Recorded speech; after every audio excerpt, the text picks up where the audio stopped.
მოგესალმებით. განათლების მეცნიერებისა და ახალგაზრდულ საქმეთა კომიტეტის დღევანდელ სხდომაზე გვაქვს მხოლოდ ერთი საკითხი. მესამე მოსმენით მოვისმენთ საქართველოს მთავრობის მიერ საკანონმდებლო ინიციატივის წესით წარმოდგენილ საქართველოს კანონის პროექტს ადრეული და სკოლამდელი აღზრდა და განათლების შესახებ.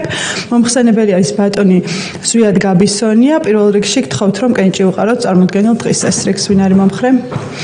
მადლობა. ბატონო ზვიად, გთხოვთ წარმოგვიდგინოთ, რა ცვლილებები განხორციელდა. მადლობა.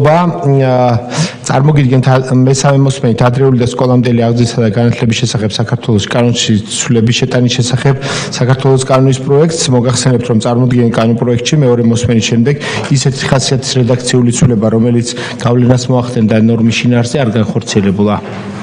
შეგახსენებთ, საუბარი არის 4 წლის გაზრდაზე ავტორიზაციის ვადა სკოლამდელის 6 წლის ვადით.